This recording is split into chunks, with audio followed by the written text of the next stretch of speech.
My name is Adam Walker. I am 51 years old, and I live in Provo, Utah, United States.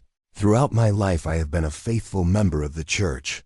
The temple has always been the center of my faith, the place where I believed I was closest to God, the symbol of purity, obedience, and truth. I dedicated years to that sacred house, believing that evil could never enter there. But one day, what I discovered within those walls destroyed everything I believed. What I called the house of the Lord became the place where my faith died. I thought the temple was heaven on earth, until I learned what they did to children inside. Please comment on which city and country you are watching from.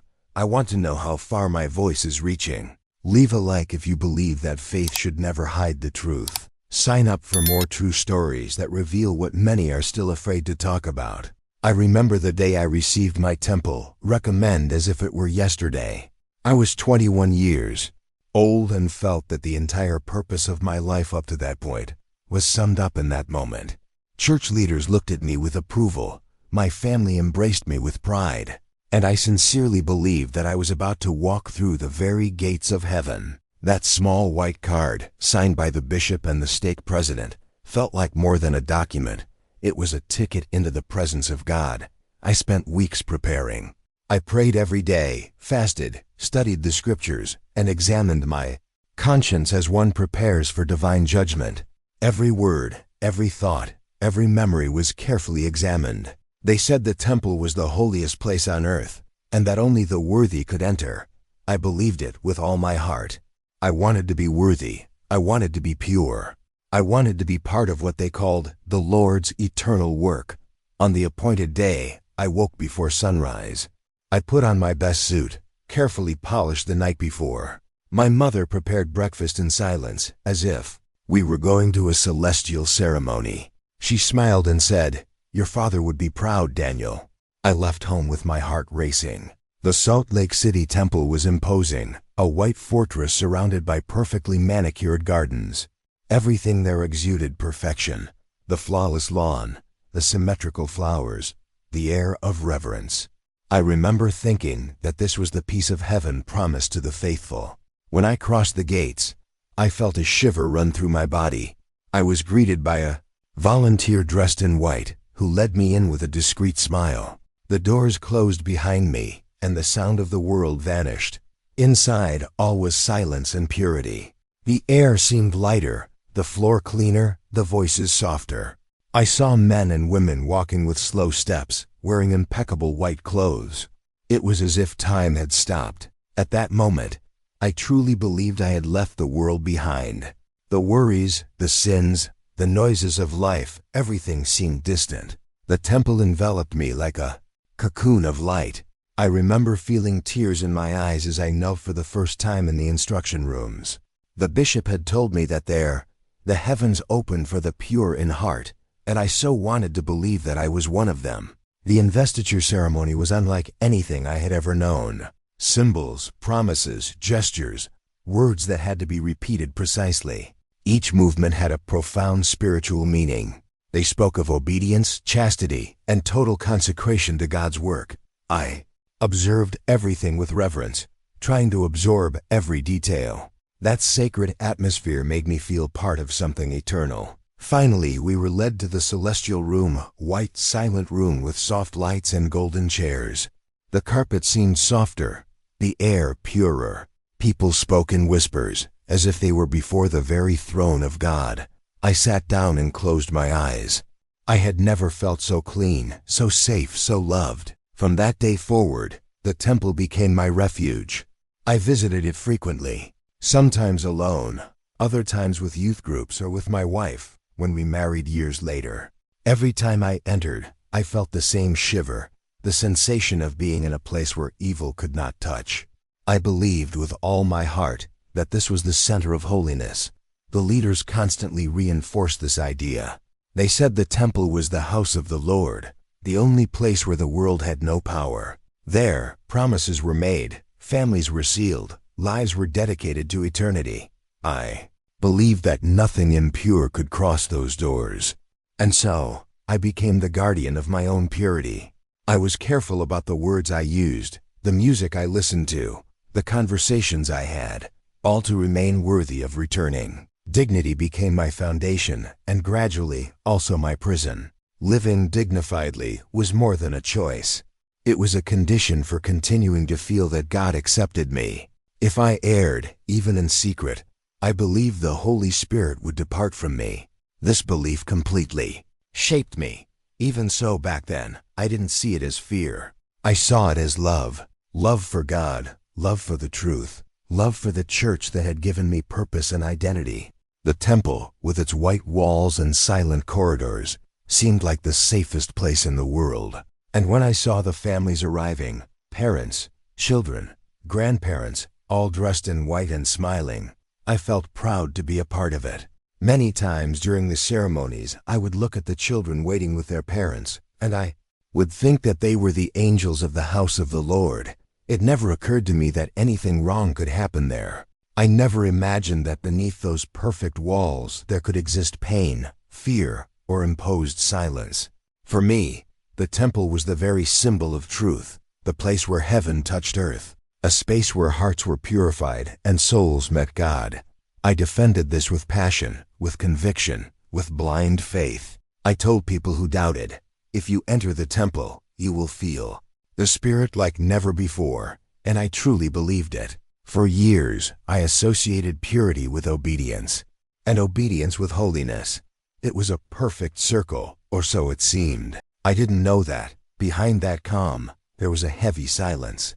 A silence that I would later understand not as reverence, but as secrecy. But at that time, none of that crossed my mind. I was proud.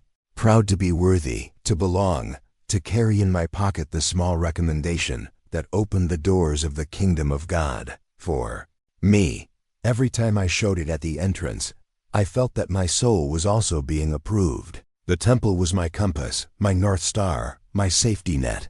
I believed that as long as that place existed, the truth would be protected. And perhaps that's why it was so painful to discover, years later, that the same temple that taught me what purity was the place where the innocence of many was profaned. Back then, though, I didn't know yet. I was still the man who believed that light could never coexist with darkness. I was still the faithful believer, with my eyes closed, living the most beautiful of illusions, that evil would never wear white. After I first entered the temple, my life began to revolve completely around the church. Everything I did, every decision, every thought, was guided by the belief that I was part of something divine. The church wasn't just a place I attended on Sundays. It was the axis around which my existence revolved. It was there that I found my friends, my wife, my purpose, and for a long time, my idea of God. My routine was sacred. Sunday mornings began with the same ritual. I would put on my suit, adjust my tie, read a passage from the Book of Mormon, and pray that the Holy Ghost would be with me until the end of the day. I would arrive at the chapel before the meetings began, greet the families, and help arrange the chairs. There was a feeling of belonging that was almost palpable. I felt part of a chosen people, a spiritual army in the service of the Lord. During the week, there were priesthood meetings, doctrine classes, and service activities. Every moment was dedicated to the church. On Tuesdays, we visited families in the ward to strengthen spiritual bonds. On Wednesdays, we rehearsed hymns for Sunday meeting. On Fridays, there were activities with the youth. On Saturdays, we went on missionary visits. Religion occupied every space in my life, and I was proud of it. It was as if living for the church was the only way to truly live. Wife shared the same faith. We met at a stake conference, and from the beginning the temple was part of our story. We were married for eternity, as they taught. The ceremony was simple but solemn, held within the house of the Lord, where we vowed fidelity to each other and to God. I remember thinking that no marriage in the world could be purer than ours, for we had sealed our union in heaven. Our children were born and raised in that same environment. I taught them to pray before meals, to pay tithing, to obey the leaders, to respect the bishop, as if he were Christ himself. Every Sunday, we sat together in the pews of the chapel, and I felt proud to see my family so disciplined, so devout. I looked at my children with tenderness, and thought that they were growing up in a protected world, far from the temptations, sin, and evil that dwelt out there. The church was a fortress, a place where evil could not enter. At least that's what we believed. The temple, especially, was treated with an almost supernatural reverence. We called that place the house of the Lord, and they said that only the pure could cross its doors. Every time I showed my recommendation to enter, I felt a mixture of humility and pride. Humility for being accepted, and pride for being worthy.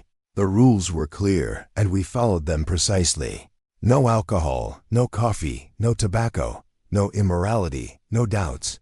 Purity wasn't just a spiritual concept. It was a form of control disguised as devotion. I believed that the more I obeyed, the holier I would become, and the holier I was, the closer to God I would be. This simple logic guided us all. The bishop was the pillar of the community, a charismatic, respected man, always ready to advise.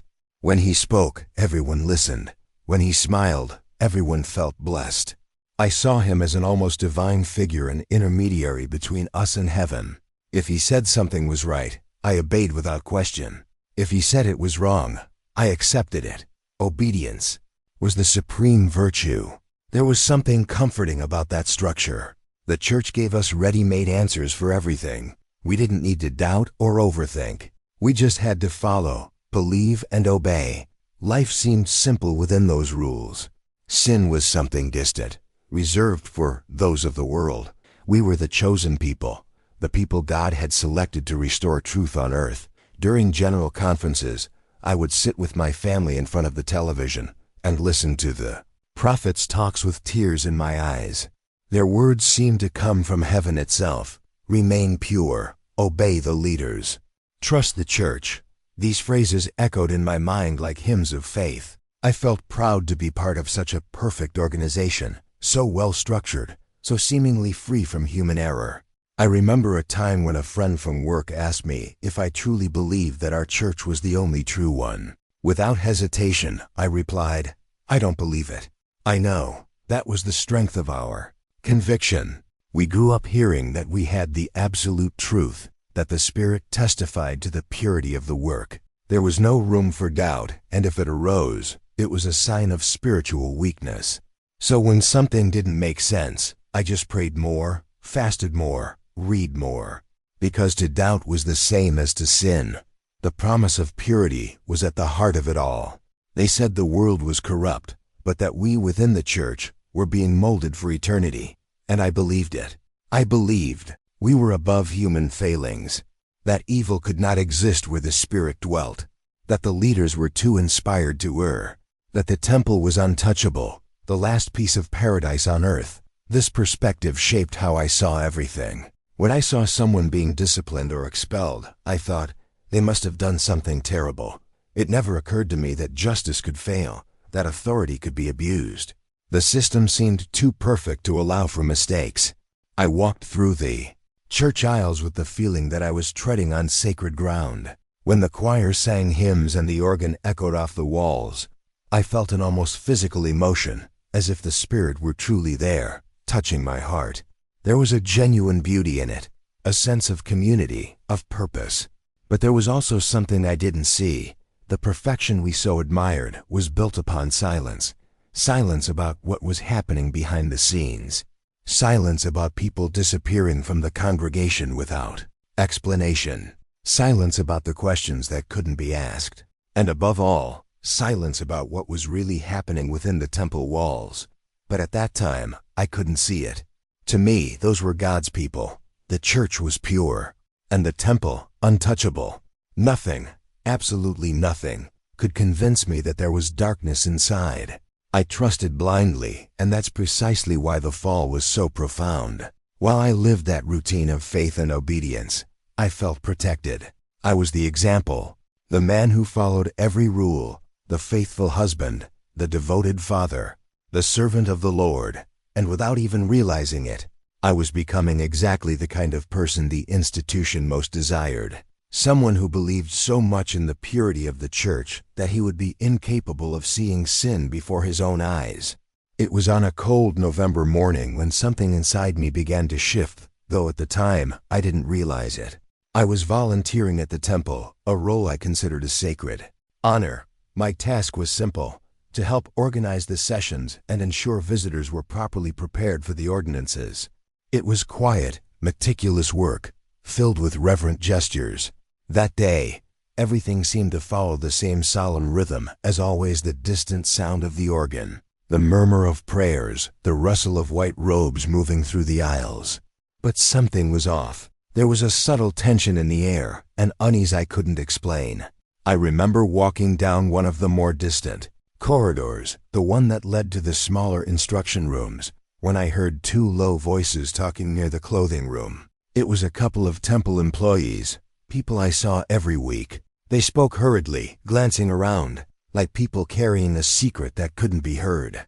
"Brother Stevens said it was a delicate situation," the woman whispered. "Too delicate," the man replied. "Children should never be there." The words made me stop. For a moment, I thought I had misunderstood. Children? The temple rarely allowed them, except on very specific occasions: family sealings, short ceremonies, always supervised. What could be delicate about children being there? Before I could get closer, they both noticed my presence. The woman forced a smile, straightened her uniform, and said simply, "Good morning, Brother Walker.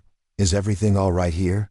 I responded casually, pretending I hadn't heard anything. She exchanged a quick glance with her colleague, and the two walked away. I stood there, in the hallway, feeling uneasy, unable to name the discomfort. Part of me wanted to ignore it, to believe it was just a misinterpreted conversation. Another part, deeper and quieter, told me something was wrong. I continued my work, but that whisper kept echoing in my mind. The children should never be there. What did that mean? I tried to push the thought away, telling myself that God would resolve whatever was happening. We had always been taught that obedience was the path to peace, and that questioning leaders was a form of spiritual weakness. So I suppressed my curiosity and moved on. But as the days went by, I began to notice details that hadn't caught my attention before. Doors that used to be open were now always locked. Volunteers were assigned to different areas without explanation. In certain corridors, conversations ceased as soon as someone approached. There were new instructions, discreet but clear. Do not enter the rooms marked with blue tape. Avoid walking down the Feiwuntung North Corridor. At first, I thought it was just a reorganization of the temple. The changes were presented naturally, accompanied by reassuring phrases. "It's for security reasons. We're adjusting some protocols. Everything is under control." But there was something in their eyes, that kind of look that avoids yours, quick, restless, as if hiding a secret. One of the following days, I was sent to help in the men's locker room. While collecting some folded white clothes, I noticed an elderly employee standing near a locked door. He had a key in his hand, but he wasn't moving. He just stared at the doorknob, as if waiting for something to happen. As I passed him, I commented, "Is everything all right, brother?" He hesitated for a moment before replying, "It's always there," and she forced a smile. That answer chilled me to the bone. This "always is" sounded more like an order than a certainty. That night, lying next to my wife, I briefly recounted what I had perceived. She listened to me in silence and, with her characteristic serenity, replied, "Sometimes the enemy tries to sow doubt in the hearts of the faithful. Pray, Daniel." God would not allow anything impure to enter the temple. I wanted to believe her. I prayed at length before bed, asking God to take away any thoughts of distrust. But the more I prayed, the more the unease grew. It was as if something inside me, something I couldn't silence, insisted on saying, "Look again." In the following weeks, I began to observe more closely what was happening around me. Once, while walking towards the heavenly room, I noticed a group of workers gathered in a corner of the hallway, around a man who seemed nervous. He was gesturing forcefully, saying in a low voice, "This cannot happen again. If anyone finds out, it could all be the end of it." The others interrupted him, and the group quickly dispersed. They pretended nothing had happened. I wanted to ask, but the words simply wouldn't come out. The temple had always been a place of reverence. Inside, silence was not just a practice, it was a spiritual rule. But during that period, silence took on a different meaning. It was not the silence of devotion, it was the silence of fear. I remember one Saturday in particular. I was assigned to serve in the west wing of the temple, where the smaller, rarely used rooms were located. As I walked down that nearly empty hallway, I heard a muffled sound coming from behind a door, a low, quick, interrupted cry. I took 2 steps toward the doorknob, but before I could touch it, a woman appeared out of nowhere.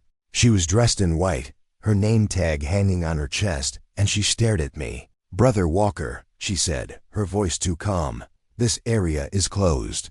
You need to go back." I felt my whole body stiffen. "I'm sorry, I didn't know," I replied, stepping back. She smiled slightly and said simply, "It's better this way. Some things require faith, not curiosity." The phrase stayed with me for days. Faith, not curiosity. It was a variation of something I'd heard all my life, but in that context, it sounded like a statement. Discomfort began to grow within me. Every time I returned to the temple, I felt as if the walls had ears, as if the corridors held stories that no one dared to tell. I began to notice nervous gestures, glances exchanged between the older workers. And always at some point, the subject of children would come up vaguely, disguised, as if it shouldn't be spoken aloud. One afternoon, after a session, I saw a young couple being hurriedly led away by a staff member.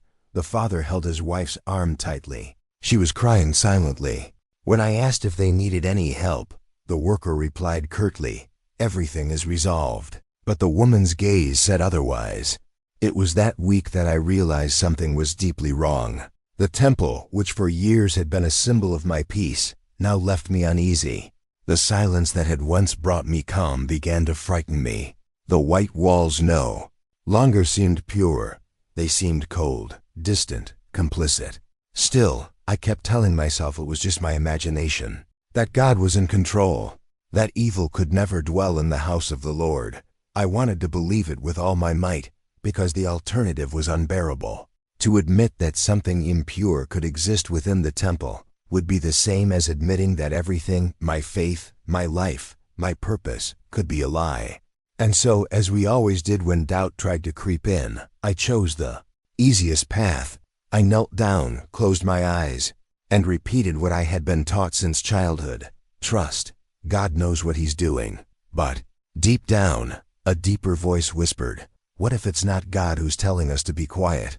The routine at the temple continued as always, predictable, sacred, silent.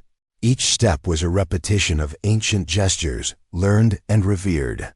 But that day, a small change in the schedule I received seemed unimportant. I was asked to help in a reserved area near the administrative sector where few volunteers had access. The person in charge explained that it was just a reorganization, nothing extraordinary. Just keep the doors closed and help with transporting the materials. I accepted without thinking twice.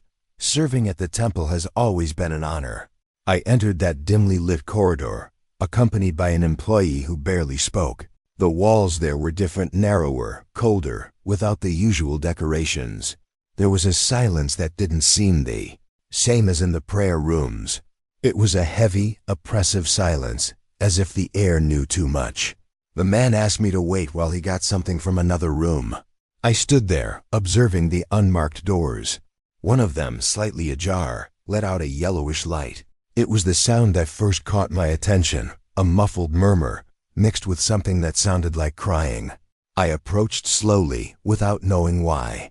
Inside, I could only see fragments through the crack. 3 people, all dressed in white. A woman, with her back to me, spoke in a tense tone. In front of her were 2 children, a boy and a girl, perhaps 8 or 9 years old. They stood motionless, with their hands crossed, looking at the floor. "You must promise not to tell anyone," the woman said in a low voice, almost a whisper.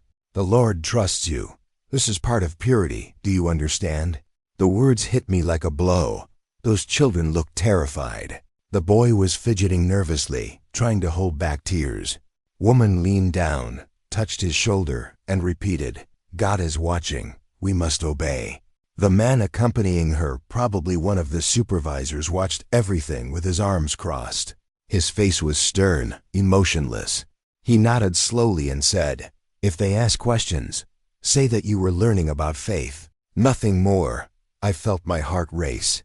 I took a step back, trying to understand what I was seeing.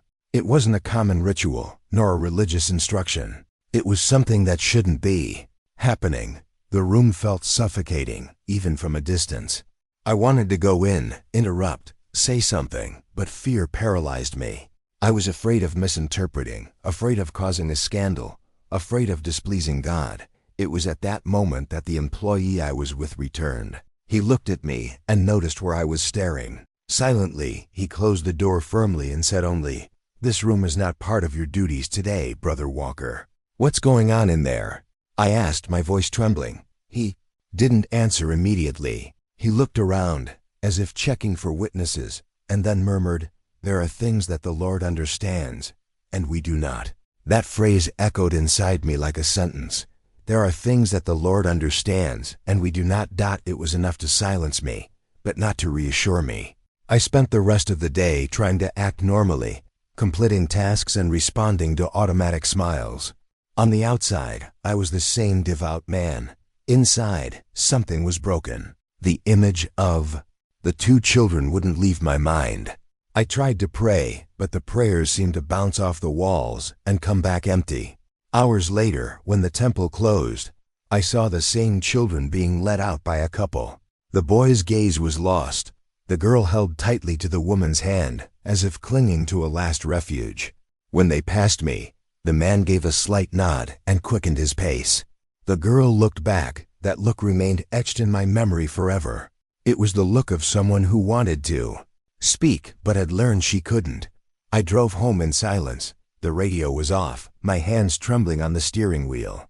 I tried to convince myself that maybe I had misinterpreted everything. Maybe it was just a drill, a role-playing exercise, some unusual spiritual activity. But nothing I had seen seemed to have the Spirit of God. There was fear there, pure fear, and fear is not part of anything that comes from God. During the night, I woke up several times in a cold sweat. The woman's words tormented me. "The Lord trusts you. This is part of purity." That wasn't faith, it was manipulation. I knew it, but I didn't want to know. I had been trained not to question, to believe that the ways of the Lord are mysterious. But for the first time, those mysteries seemed dark. The following Sunday, I returned to the temple. I needed answers, or perhaps redemption. I walked through the same corridors, but everything seemed different. The white walls now made me uneasy. Something rotten was hidden beneath that appearance of holiness. When I passed the area where it had all happened, I noticed that the door to the room was locked with a chain. Above it, a new sign, restricted access, maintenance. Later, while talking to another volunteer, I casually asked what was in that part of the temple. He hesitated, looked around, and replied, "It's best not to ask, brother. Some things aren't our responsibility." This response, repeated by different voices, began to sound all too familiar. Whenever doubt arose, someone would say that it wasn't our place to understand everything. It was the same silence dressed as faith, the same fear disguised as reverence. That week, I stopped sleeping peacefully. The temple, which had given me comfort for so many years, now robbed me of sleep. I dreamed of the children, of that room, of the muffled sound of crying. And in each dream, the same thought: how can the house of the Lord harbor something so wrong? I began to notice the employees' conversations more clearly, the leaders' glances. Everything that had previously seemed normal now sounded rehearsed, artificial.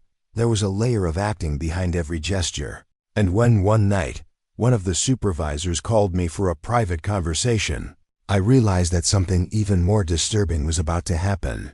He looked at me calmly and said, "Brother, you are a faithful man, and we need you to remain so. Sometimes the enemy tries to sow confusion in the purest minds.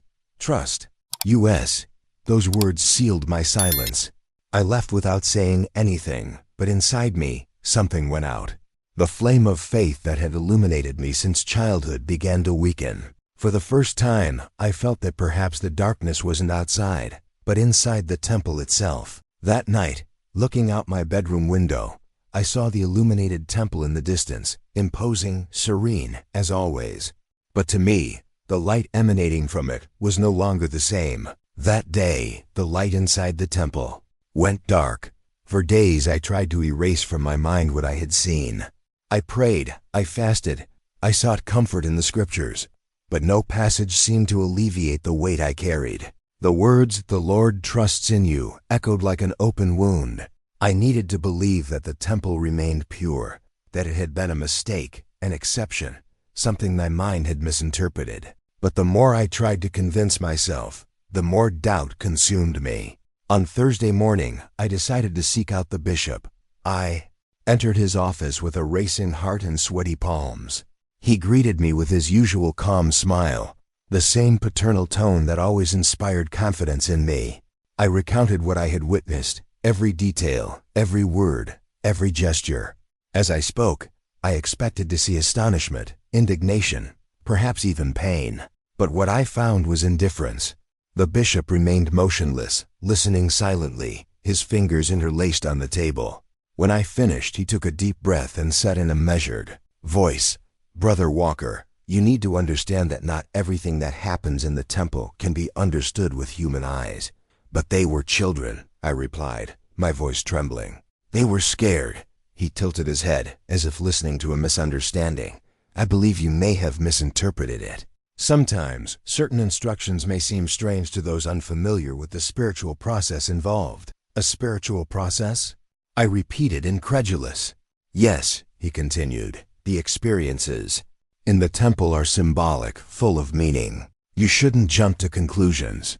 Spreading this kind of rumor can harm the faith of many people." The word rumor cut me like a blade. I wasn't spreading gossip. I was reporting something I had witnessed. But faced with that serene gaze and controlled voice, I felt small, like a child being reprimanded. "I just want to understand what I saw," I insisted. "Why were the doors locked? Why did those children seem terrified?" The bishop maintained the same cold tone. "You must leave this in the Lord's hands. Doubt is the enemy's weapon. Don't let it weaken your faith." I left there with a churning stomach and a troubled mind. In the parking lot, I sat in the car and stared at the steering wheel, too afraid to start the engine. Everything I believed in seemed to crumble. I, who had always preached obedience, was now crushed by it. The next day, I decided to try again, this time with the temple president. I thought that perhaps someone in a higher position would understand the gravity of the situation. He received me in his spacious office, surrounded by portraits of prophets and church fathers. The atmosphere exuded authority. I told my story a second time, trying to remain calm, hoping that finally someone would listen to me.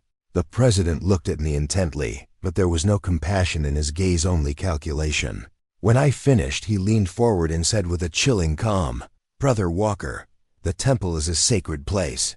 The enemy knows this, and sometimes he tries to distort our perception to sow confusion. Are you saying that what I saw didn't happen?" "I'm saying that perhaps you saw what your opponent wanted you to see. That left me speechless.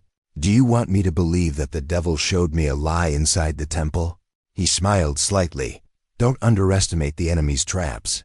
He is cunning, but trust us, your leaders. Everything that happens here is monitored. If something were wrong, we would be the first to know." The weight of those words crushed me. If something were wrong, we would be the first to know. But that was precisely the problem. They knew, and it was their silence that allowed it to continue. Before I left, he put his hand on my shoulder. "Brother Walker, I promise to pray for you." Sometimes when faith is tested, it's because the Lord wants to see how far we can trust Him. That sentence was the final blow. I stood up, thanked them mechanically, and left the office. The hallway seemed longer, darker than ever. I walked toward the exit without looking at anyone. When I stepped through the glass doors and the cold air hit my face, I felt something inside me break. In the following days, I lived in silence. I tried to pray, but the words seemed to fall into a void. The God who once answered me with peace now seemed distant, silent. With each prayer, the same feeling. I was alone. The songs that once moved me now sounded hollow. The scriptures, which had always inspired, Me became cold and strange. I tried to convince myself that the bishop and the president were right, that my vision was flawed, that the devil wanted to confuse me. But deep down, something stronger screamed. It was no mistake. That was real. I had seen the fear in those children's eyes. I had heard the words spoken with cruel gentleness. That couldn't be a spiritual misunderstanding. One night, I dreamt I was back in the temple. I walked through the empty corridors, and all the doors were locked. When I finally managed to open one, I saw the interior was completely dark, and a voice told me, "Don't go in. The light of God no longer dwells here." I woke up sweating, my heart racing. It was that day that I realized something much deeper had been corrupted, not just the temple, but my own faith. I returned to the bishop once more, driven by a last hope of being heard. He received me with the same rehearsed calm, listened in silence, and in the end, repeated the same words. "You need to trust. The temple is pure. If you continue to insist on this matter, you may be putting your spiritual dignity at risk." That's how I understood the true message behind those words, way. Since then, the temple has never again seemed like a place of peace to me. Every time I passed by it, I felt a chill, a sense of emptiness. The purity that once made me cry now filled me with fear, and the silence, which once seemed sacred, began to sound like complicity. The prayers continued, but without answer. The sky, which had once embraced me, now returned only the echo of my own voice. And it was in that silence, cold, endless, that I realized something was profoundly wrong. Not just with the temple, but with everything I believed to be divine. Because for the first time, I started to wonder, what if the real sin isn't doubting, but accepting evil in the name of faith? The weeks that followed were the longest of my life. Each morning began with the same weight on my chest, the same feeling of being torn between two worlds, the world of faith to which I had dedicated my entire existence, and the world of conscience that now cried out for justice.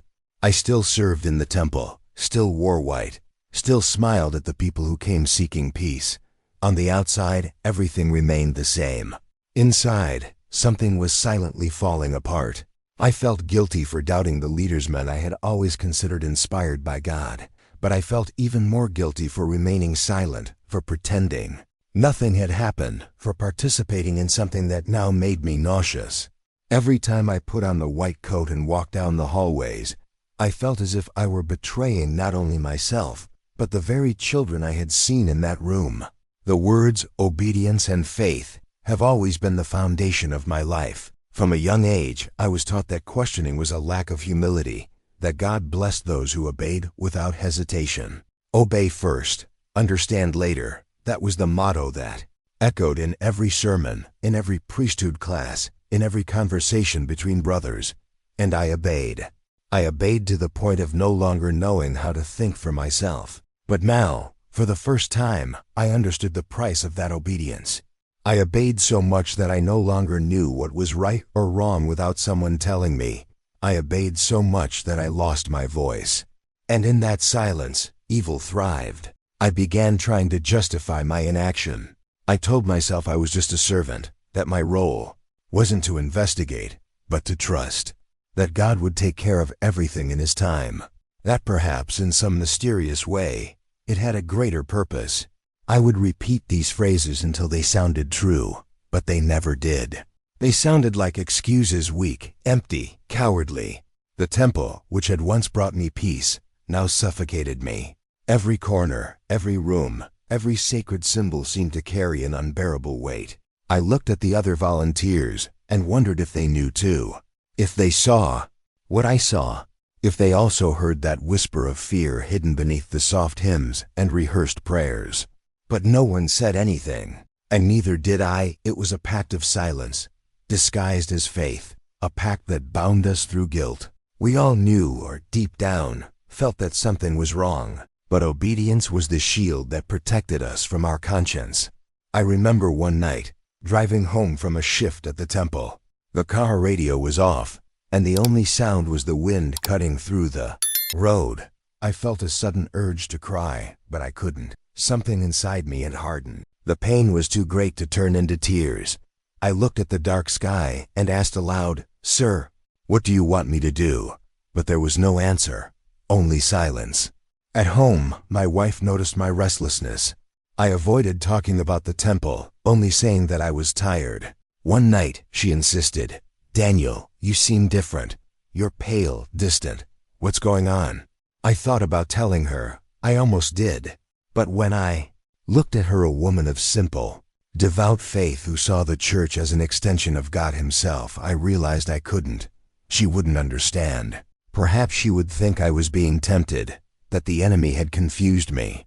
And deep down, I myself no longer knew if I was being faithful or unfaithful to the faith. So I lied. "Everything's fine, I just need to rest." But nothing was right. I felt exhausted, not physically, but in my soul. I started having frequent nightmares. I dreamt I was trapped inside the temple, surrounded by doors that wouldn't open. From behind one of them, I heard crying. And the more I knocked, the farther away the sound became. I always woke up sweating, with my heart racing and the bitter taste of guilt in my mouth. The bishop continued to greet me on Sundays with the same calm smile. The temple president sent me messages of spiritual support, reminding me that faith needs silence. I responded with short phrases, but inside I felt anger, an anger that frightened me. How could they call cowardice faith? How could they ask for silence in the name of God? In one of the services, the lesson was on the topic of obedience is the greatest act of love. The instructor spoke with conviction, citing examples of prophets who obeyed without question. Everyone nodded in agreement. I, however, felt suffocated. Those words which had previously brought me comfort now sounded like an accusation. I was the perfect embodiment of that teaching, a man who had obeyed so much that he had forgotten to resist evil. As the instructor spoke, the images returned to my mind. The children, their gaze, the woman's voice saying, "The Lord trusts you." And then, something inside me broke. I stood up in the middle of class and left. Some looked at me in astonishment, others with disapproval. I didn't care. I walked to the parking lot and sat in the car, feeling my chest burning. There, alone, I realized the truth I had avoided for so long. The obedience I had been taught was not a virtue, it was submission. And submission, when it remains silent in the face of evil, is not faith, it is complicity. For the first time, I said to myself out loud, "They taught me to obey, but they never taught me to say no to evil." That phrase echoed within me like a confession and a liberation. I realized that the guilt that tormented me didn't come from God. It came from religion. It was fear disguised as faith. The fear of thinking, the fear of acting, the fear of seeing. In the days that followed, I tried to find a balance between faith and conscience. He still believed in God, but he no longer trusted the men who claimed to speak in His name. I knew that if I remained silent, I would become part of what I abhorred. But speaking out also meant losing everything: the community, the reputation, the family, the life I had built. And so, I was trapped between two hells, the hell of doubt and the hell of silence. Every time I knelt to pray, I felt the same emptiness. The God I sought was no longer in repeated words, nor in promises of purity. He was in the voice I tried to silence within me, the voice of conscience. And deep down I knew, as long as I didn't listen to it, I would never find peace again. Faith taught me to obey, but it was pain that taught me to think. And at that moment, for the first time in my life, I began to understand that perhaps the path back to God didn't go through the temple ... but through the truth. There came a point when silence was no longer enough. Guilt, fear, and sleepless nights became an unbearable mix. I knew I needed to act. If I stayed silent, I would die inside. So I decided to return to leadership, no longer with doubts, but with demands. I wanted answers. I wanted the truth, however harsh it might be. I arrived early at the state's administrative building. The air seemed heavier than ever. I brought a notebook with me, where I recorded every detail of what I witnessed, the times, the names, everything. I knocked on the stake president's office door, my heart racing, and when he greeted me, I was no longer the same man who had been there weeks before. There was no more naivete, only indignation. "Mr. President," I didn't come here to ask for advice. I came to demand answers. My voice was firm, but trembling with emotion. What is happening inside the temple? He looked at me silently, his hands crossed on the table. For a moment, I thought I would see surprise. But no, there was only a calculated, almost bored look. "Brother Walker," he began in that calm, controlled tone, "we've already been informed of your concerns." "Concerns?" I interrupted. "I saw things. Children being coerced. People afraid. That's not concern. That's a crime." The president took a deep breath and replied in a cooler voice, "Be careful with your words, brother. Accusations like that are serious. And above all, dangerous." "Dangerous to whom?" I asked. "To the victims. Or to the reputation of the church?" He didn't answer. He stood up slowly and went to the window. He stood with his back to it for a few seconds before saying, "The church is perfect, even if its members are not.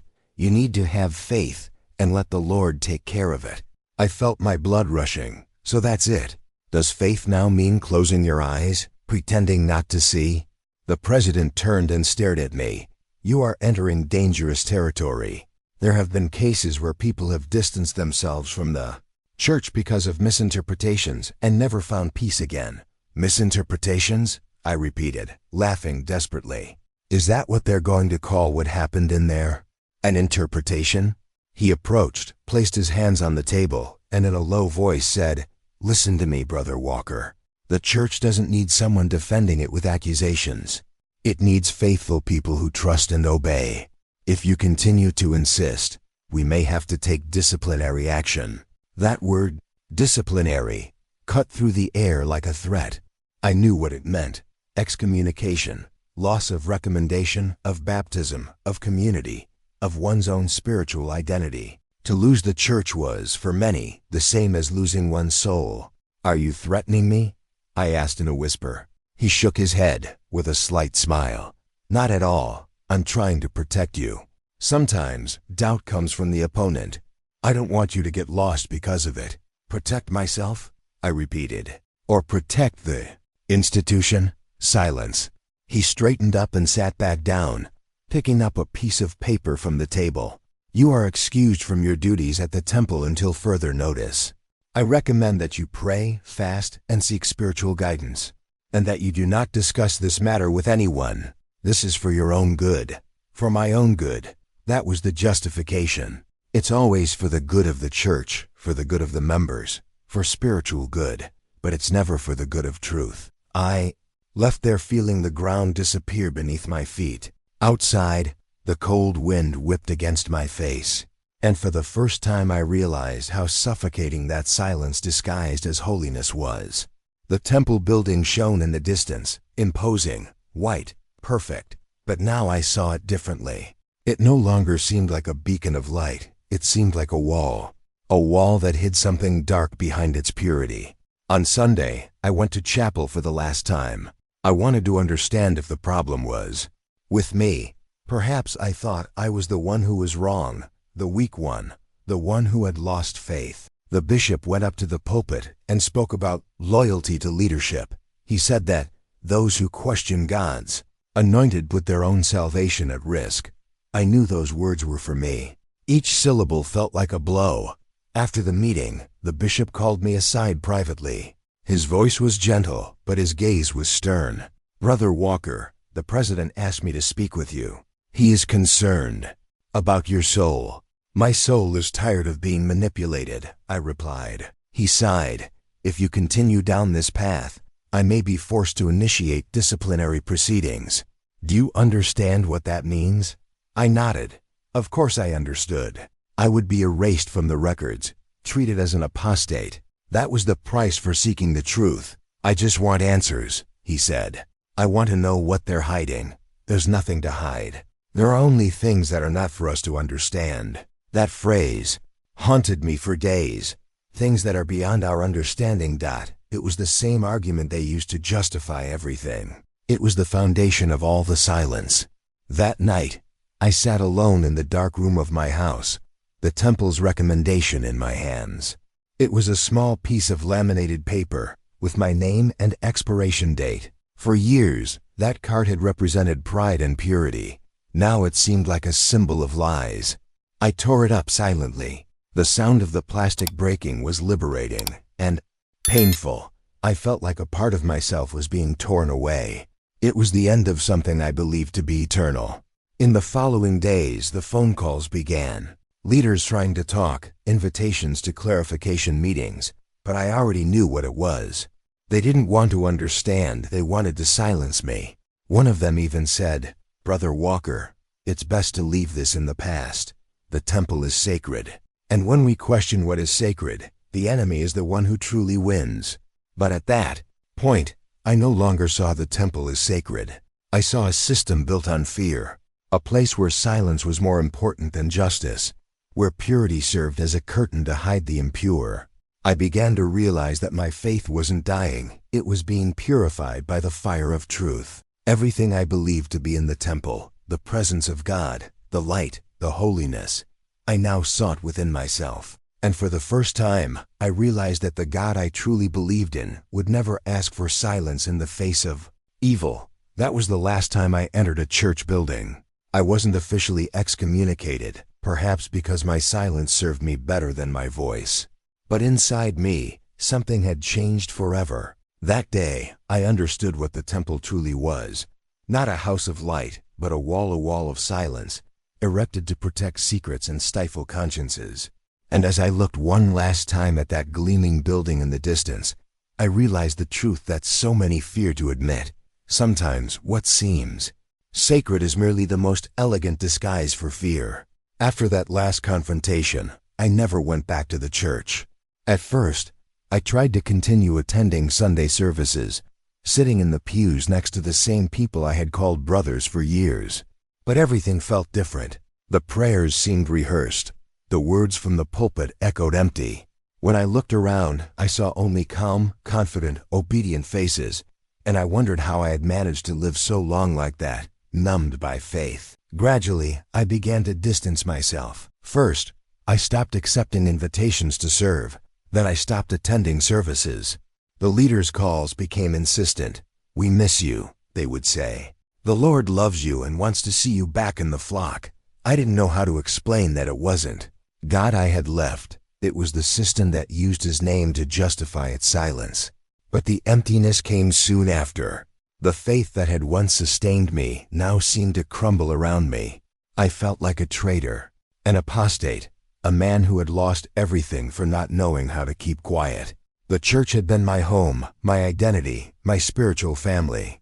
And now I was a stranger, someone who looked at his own past and no longer recognized it. The first few weeks were a desert. I spent days locked in my house, avoiding any memory that would connect me to those years of devotion. I couldn't pray. The words that once flowed naturally now seemed useless. The God I sought seemed to have hidden himself, or perhaps, I thought, had abandoned me. The nights were worse. Guilt came like a dark tide. I wondered if I had done the right thing. What if I was really wrong? What if I had tarnished the name of the church for no reason? But then, whenever I closed my eyes, I saw again the gaze of the children in the temple. That pure, silent fear, which no true faith could justify. It was that memory that kept me awake and paradoxically, alive. Over time, I began to walk the streets around the temple, like someone trying to confront a ghost. The building was still there, imposing, perfect. The lights still shone at night, reflecting on the white facade. But for me, there was no longer any beauty. There was only the weight of what that place represented, a monument to blind obedience, a symbol of everything I believed to be sacred and discovered to be merely human and flawed. It was during this dark period that I met other people, former missionaries, former bishops, women who had served for years in leadership positions and left broken inside, all with the same look, that of someone who believed too much, that of someone who loved an institution that never loved them back. Each conversation was like looking in a mirror and realizing that I wasn't crazy, that what I saw, what I felt, what I feared, others had also experienced. I discovered entire communities of former members, scattered throughout the country, trying to rebuild the faith that the church had broken. Some still prayed, Others could no longer. But they all sought the same thing: meaning, freedom, truth. It was with them that I learned something that would change my life. One of them, an older man, a former mission president, told me with tears in his eyes, "You haven't lost your faith, brother. You've just stopped confusing it with obedience." Those words stayed with me. For the first time, I felt I understood what had really happened. I hadn't lost God. On the contrary, it was when I left the temple that I began to truly feel Him. For the first time, prayers came from the heart, not from fear. I spoke to God without intermediaries, without authority, without manuals. And strangely, He seemed closer than ever. Then I remembered all the times they said there was no salvation outside the temple, that the Spirit does not dwell in rebellious hearts. And I realized how much of a lie that was. The Spirit never abandoned me. I just learned to recognize Him outside the walls. I began to write short stories, memoirs, reflections. It was my way of purging the pain and transforming silence into voice. I wrote about children, about leaders, about fear disguised as faith. Each word was a step towards liberation. And the more I wrote, the more I realized that the temple was never God's home. It was just a stage and I one of the obedient actors. There was a day when I went back there, just to observe from afar. I saw the faithful entering, in their white robes, serene faces, smiles of purity. And for a moment, I felt envious of that peace, until I realized it wasn't peace. It was conformity. A calm bought by silence. A faith built on the fear of thinking. There, looking at that building that once symbolized everything to me, I understood something that forever changed the way I see spirituality. God was never in that temple. He was always in the conscience of those who dare to hear what faith tries to silence. From that moment on, I stopped asking Him to restore my old faith. Instead, I asked for courage. Courage to no longer hide behind obedience.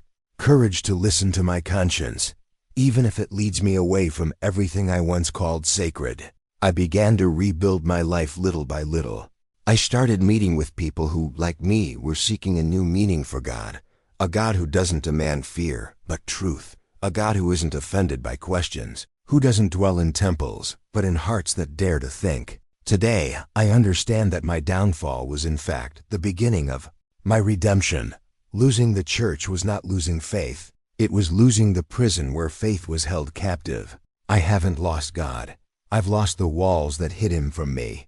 And for the first time, I understood the true meaning of spiritual freedom. It's not about following the path you're told is the right one. It's about having the courage to walk in the dark, trusting that the light will come from within. Since then, I have never felt alone again, because the silence that once oppressed me is now different.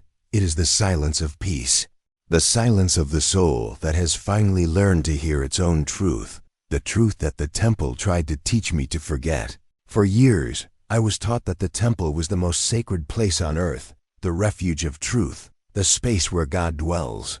But today, looking back, I realized that what was truly there was not holiness, but silence. A silence so profound that it swallowed conscience, suffocated truth, and transformed fear into virtue. They told me the temple was the home of purity. But what is pure in a place where pain needs to be hidden? What is sacred in a system that teaches people to remain silent in the face of evil? Today, I understand that the truly sacred never needed walls, nor recommendations, nor oaths of obedience.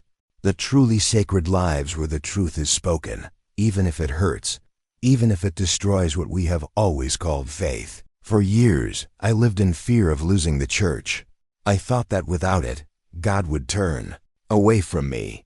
But now I know that it was when I left it that I finally began to hear Him. God's voice doesn't shout from pulpits or echo in the gilded aisles of a temple. It speaks to the hearts of those who dare to tell the truth. It was hard to accept. I felt anger, sadness, regret. I felt I had betrayed my own history, my family, my friends. But with time I realized that the real betrayal would have been to remain silent, to continue serving a God made of rules, fear, and silence. They said, "Don't speak, don't doubt, trust." But trust without truth is idolatry, and I could no longer worship silence. I remember the words they told me when I was young. Obedience is the proof of faith. Today, I see how distorted that has been. Because true faith is not about kneeling before those who order you to be silent. It's about standing tall before those who want to break you. God never asked for blind obedience. He asked for courageous hearts. When I finally broke the silence, I lost almost everything. Friends distanced themselves. I was labeled a rebel, ungrateful, an apostate. They said I had been deceived by the enemy. And perhaps, in a way, I was deceived by the most dangerous enemy of all, fear. Fear is the most efficient tool of religions that forget the truth. The fear of thinking, the fear of asking, the fear of seeing. It is this fear that keeps temples standing and consciences imprisoned. But when fear falls, something new is born, something pure, alive, free. And it is at that moment that God reveals himself. Today, I speak not as an enemy of faith, but as someone who has finally understood what it means. Faith is not blind obedience. Faith is having the courage to walk in darkness, trusting that the light will come from truth, not from orders. And that's why I'm here. For years they told me the temple was sacred. But I ask, what is sacred about the silence that protects sin? No, God doesn't want silence. He wants conscience. He wants us to be honest, even when the truth destroys what we love. Because the truth doesn't destroy faith, it destroys the lie that disguises itself as faith. There's a different kind of peace in telling the truth, a peace that doesn't depend on blessings, leaders, or recognition. It's the peace of someone who knows that, for the first time, they are living in accordance with what they feel and believe. Sometimes I still dream about the temple, but now it doesn't scare me anymore. It's just a beautiful building, full of echoes of trapped voices. And every time I wake up, I thank God for giving me the courage to go out. Silence taught me to fear. Truth taught me to love. And if I'm here talking to you today, it's because I believe there are still many who live with the same conflict. Good, sincere people, trapped in the same fear that once trapped me. To them I say, don't be afraid to seek the truth. It may hurt, but it heals. It may burn, but it purifies. God has never been against those who ask questions. He is against those who use his name to silence answers. Today, I am no longer the man who believed that salvation resided in the temple. I am someone who found God in the silence after the fall, not the silence of fear, but the silence of peace. And if there's one thing I've learned, it's this. God does not want silence, he wants truth. Because God's love never needed to be protected, only lived honestly. If you've made it this far, I want to ask you something from the bottom of my heart.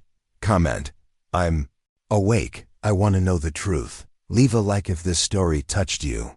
Sign up for more true stories of faith, courage, and liberation. And watch the next video, the testimony of another person who also dared to tell the truth. Because every time someone breaks the silence, God's light shines again.